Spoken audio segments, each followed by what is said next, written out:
Welcome to Focus Education World. आज हम बात करेंगे एसएससी सीजीएल जेएसओ में, जिसके लिए पेपर 3 होता है मेंस में। उसमें चैप्टर वाइज एनालिसिस की कि किस चैप्टर से कितने क्वेश्चंस पूछे जा रहे हैं। ठीक है, तो यहाँ पर टोटल सिलेबस को हमने 9 चैप्टर्स में कवर किया है। ठीक, और यहाँ पर बताएंगे किस चैप्टर को आपको पहले करना चाहिए, किस चैप्टर को बाद में करना चाहिए, है ना। इससे आपके लिए इजी हो जाएगा कि अगर जो आसान है, जो जल्दी हो सकता है, उसे पहले कर लिया जाए, है ना। और जो टफ है उसके अगर आपने उससे स्टार्ट किया और फिर आपने बीच में छोड़ दिया तो जो आसान था वो भी नहीं हो पाएगा। तो इस तरीके से मैं आपको पूरा बताऊंगा। वीडियो को स्किप मत करिएगा, शुरू से एंड तक देखिए, आपको समझ में आ जाए कैसे प्रिपेयर करना है और कैसे इसमें 100 प्लस लाना तो बहुत ही आसान है। अगर आपको 150 प्लस लाना है तो वो उसका भी मैं इसमें स्ट्रेटजी एक तरीके से बता दूंगा कि कैसे आपको प्रिपेयर करना है। ठीक है, तो बात करते हैं फर्स्ट चैप्टर की। कि फर्स्ट चैप्टर है collection, classification and presentation of statistical data. यहाँ पर आप देखेंगे 2014 से 2020 यानी लास्ट 7 ईयर्स का यहाँ पर दे रखा है एनालिसिस कि कितने क्वेश्चंस पूछे गए। तो ऑन एन एवरेज यहाँ पर 6 क्वेश्चन पूछे गए पिछले 7 सालों में। 2014 से पहले का एनालिसिस आप बिल्कुल ना देखें, वो आपके लिए बिल्कुल रिलेवेंट नहीं है। ठीक है, जैसे 2013 की बात करें, उसमें तो आपको 100 क्वेश्चन ही मिलते थे, लेकिन उससे पहले जाएंगे तो 200 क्वेश्चंस आते थे क्वेश्चन में। तो वो आपके लिए एकदम इरेलेवेंट हो जाता है, ना वैसे क्वेश्चंस पूछे जाते। तो आप यहाँ से स्टार्ट करें 2014 से। ठीक, तो यहाँ से बात करेंगे तो आपके जो करंट सिनेरियो चल रहा है उसमें काफ़ी हेल्पफुल होंगे। और यहाँ पर आप कह सकते हैं कि ऑन एन एवरेज 6 क्वेश्चन जो है चैप्टर 1 से पूछे जा रहे हैं। अब बात करें सेकेंड चैप्टर की। सेकंड चैप्टर, एक और चीज़ और बता दूं, फर्स्ट चैप्टर ये जो है आपका वन ऑफ द इजीएस्ट, यानी सबसे ज़्यादा इजी है ये। वन ऑफ क्या, इससे ज़्यादा कोई इजी चैप्टर नहीं है पूरे बुक में। ठीक, तो ये सबसे इजीएस्ट है, इसको आप सबसे पहले कर लें। एक बार आप इसकी रीडिंग करेंगे उसके बाद आपको ज़रूरत नहीं पड़ेगी दोबारा, मतलब बहुत ज़्यादा प्रैक्टिस करने की। बस एक बार एग्जाम पे देख जाइए, एक बार शुरू में देख लीजिएगा, आपका इसमें कोई भी क्वेश्चन छूटेगा नहीं। ठीक, सेकंड बात करें मेजर ऑफ सेंट्रल टेंडेंसी। ये भी एक आसान चैप्टर है और जो मैं बता रहा हूँ उसी सीक्वेंस में करना है। सबसे पहले आपको चैप्टर 1 करना है, फिर चैप्टर 2 करना है। ठीक है, तो ये है मेजर ऑफ सेंट्रल टेंडेंसी, जिसमें आप मीन, मोड, मीडियन ये सब चीज़ें पढ़ते हैं। ठीक है, तो इसमें ऑन एन एवरेज 9 क्वेश्चंस पूछे जा रहे हैं हर साल, और ये पहले चैप्टर से थोड़ा सा टफ है, लेकिन ओवरऑल ये ईजी में आता है। ठीक है, तो आप इसे भी साथ ही कर लें। नेक्स्ट है third chapter measure of dispersion, जिसमें आप क्वार्टाइल डेविएशन, है ना, डिस्पर्जन की जितनी मेजर्स हैं वो आप इसमें पढ़ते हैं। रेंज रेंज भी पढ़ते हैं, कोफिशिएंट ऑफ रेंज, वो सारा इसी में पढ़ते हैं। ठीक, तो इससे ऑन एन एवरेज 6 क्वेश्चन पूछे जा रहे हैं और ये भी वन ऑफ द ईजीएस्ट है। यानी पहले चैप्टर के बाद कहेंगे तो ये एक तरीके से ईजी है काफ़ी, ये भी ईजीएस्ट में आएगा। फर्स्ट तो सबसे इजी है ही है, तो इसे भी आप कर लें, क्योंकि इसमें सिंपली कुछ लिमिटेड चीज़ें हैं, वहीं से क्वेश्चन बार बार पूछे जाते हैं। तो आप जब मैजिक बुक में पढ़ेंगे ये चीज़ें, मैजिक बुक फॉर स्टैटिस्टिक्स तो थर्ड एडिशन है, उसमें आपको सारी चीज़ें मिल जाएंगी, एक भी क्वेश्चन आपसे नहीं छूटेगा। ठीक है, तो सारे क्वेश्चन हो जाएंगे आपके मेजर ऑफ डिस्पर्जन वाले। अब बात करते हैं फोर्थ की। इस जो सीक्वेंस भी लिख दे रहा हूँ इसी सीक्वेंस में आपको पढ़ना है। थर्ड नंबर, फोर्थ नंबर पे आपको फोर्थ चैप्टर पढ़ना है, जिसमें मूवमेंट्स, स्क्यूनेस एंड कोर्टोसिस। यहाँ से आपको ऑन एन एवरेज 7 क्वेश्चंस पूछे जा रहे हैं पिछले लास्ट 7 ईयर्स का एनालिसिस किया जाए तो। और ये भी एक तरीके से आपका आसान है, तो ये भी ईजीएस्ट की कैटेगरी में आएगा। साथ ही करना है आपको ये चारों चैप्टर। यहाँ से आपके ये कह सकते हैं 15, 21, 28, 28 क्वेश्चन आपके यहाँ से कवर हो जाएंगे। ठीक, तो अब इसके बाद बात करें नेक्स्ट, जिसमें है आपका कोरिलेशन एंड रिग्रेशन। इसमें क्वेश्चंस थोड़ा वैरायटी के बन जाते हैं। इसमें आप मतलब इसे आप एकदम ईजीएस्ट तो नहीं कह सकते, लेकिन ओवरऑल में ये ईजी में आ जाएगा।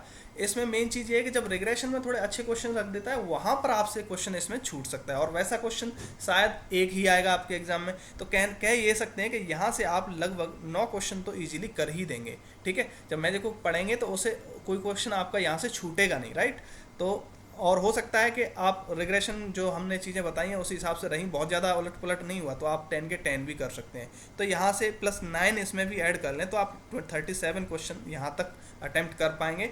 ठीक है, सीक्वेंस आपको यही रखना है।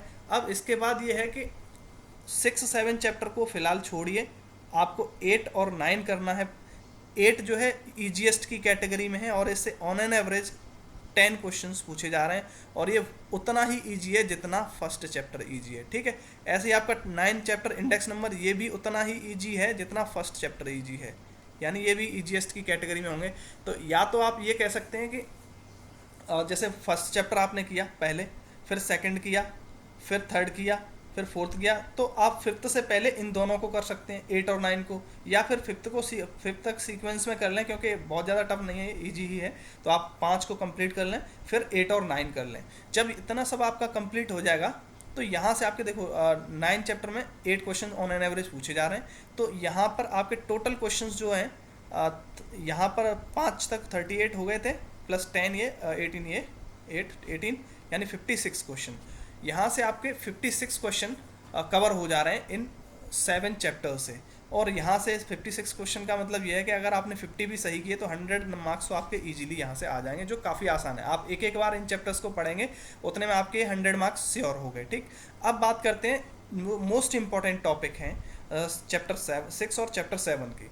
चैप्टर 6 में ऑन एन एवरेज 23 क्वेश्चन पूछे जा रहे हैं, और आए दिन इसका वेटेज बढ़ता जा रहा है। जैसे आप देखेंगे कुछ ट्रेंड, 2014 में देखिए कम क्वेश्चन थे, 15 में भी लगभग उतने ही थे, लेकिन 16, 17 में बढ़े, और उससे भी ज़्यादा 18, 19 और 20 में बढ़ गए। ठीक है, तो यहाँ इसका ट्रेंड ऐसा है कि इसके ये इस मान के चलिए कि 23, 24 क्वेश्चन से नीचे तो नहीं रहेंगे, इसके काफ़ी अच्छे क्वेश्चन पूछे जाएंगे। तो ये भी काफ़ी अच्छे तरीके से टेबलेटेड फॉर्म में आपको चीज़ें बताई गई हैं बुक में, जिससे कि कोई भी क्वेश्चन छूटे नहीं। हाँ, ये है कि बहुत ज़्यादा अगर आपको टफ लगा, कोई एक दो क्वेश्चन जो प्रोबेबिलिटी के ज़्यादा वैसे रख दी, जो आपको नहीं बन पाए, ऐसा कुछ हो जाए जो बुक से एकदम ही अलग आ जाए, तो अलग बात है। ठीक है, लेकिन आप इसमें 20 क्वेश्चन आराम से कर सकते हैं। ठीक, तो उसके बाद सैम्पलिंग थ्योरी की बात करें, तो ये दोनों ही चैप्टर, यानी 6 चैप्टर और 7 चैप्टर थोड़ा ज़्यादा टाइम लेंगे आपका। अगर आप इन्हें शुरुआत में उठा लेते हैं तो आप यहाँ पर होपलेस हो सकते हैं कि मतलब अभी ये चैप्टर कंप्लीट नहीं हो पा रहे हैं, आगे कैसे होगा, क्योंकि इनमें बहुत वाइड चैप्टर्स हैं ये, जिसमें सिलेबस भी काफ़ी ज़्यादा है। और यहाँ से वेटेज भी आप देखें तो 23 + 21 दोनों से मिला के 44 क्वेश्चन जो है लगभग पूछ लिए जाते हैं। तो इसको आप पहले इन 56 जो आसान क्वेश्चंस हैं इन्हें टारगेट करने के बाद करें। ठीक है, इन 44 में से ये है कि जितना हमने बुक में बताया है उसमें से आप इजीली 35+ क्वेश्चन कर ही देंगे। 35 तो आपके हो ही जाएंगे, जितना हमने टैबलेटेड फॉर्म में प्लस प्रीवियस ईयर क्वेश्चंस को सॉल्व करके उन कॉन्सेप्ट्स में वो सब तरीके से आप कर लेंगे तो आपको आइडिया लग जाएगा। ठीक है, क्योंकि हमने जो मैजिक बुक में बताया है वो आपको सबसे पहले थ्योरी बताई है। ठीक, चैप्टर वाइज थ्योरी बताई, फिर उसी के साथ एग्जाम्पल बताए। ठीक है, उसके बाद क्वेश्चन, और फिर उसके बाद प्रीवियस ईयर क्वेश्चन।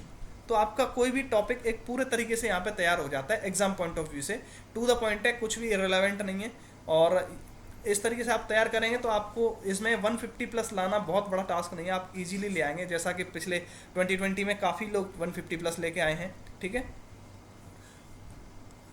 तो इसके लिए मैजिक बुक आप दिखा देते हैं। 3rd एडिशन जो है आप ये ले सकते हैं, ये न्यू एडिशन आया है जून, ठीक है, जून 2022 में ही इसका ये एडिशन आया है, जिसमें लेटेस्ट है आपका जून 22 में आया है। इसमें आपका 2020 और 2019 के क्वेश्चन पेपर भी सॉल्व है, प्लस आपके जो भी एक्सपेक्टेड टॉपिक हैं कि यहाँ से क्वेश्चन बन सकता है, वो चीज़ें भी इसमें ऐड करी गई हैं। ठीक है, तो काफ़ी हेल्पफुल साबित होगी। इसे जब आप कर लेंगे 2-3 टाइम्स, आप इसे पहली बार जब पढ़ेंगे, उसके बाद अगले बार रिवाइज करने में ज़्यादा टाइम लगेगा नहीं, तो उस हिसाब से जब आप इसे प्रिपेयर कर लेंगे तो आपको 150+ लाने में कोई दिक्कत नहीं होगी।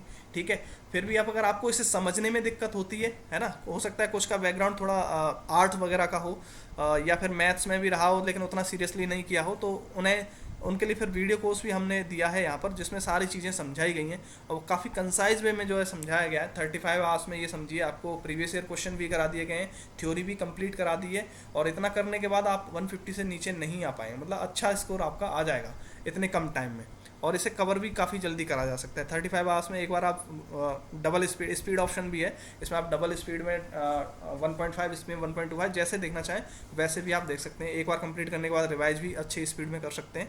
तो आप जितना अभी बचा है, आपके लगभग 30 डेज बचे हैं या जितने भी बचे हैं, इतने में आप एक अच्छा स्कोर ला सकते हैं।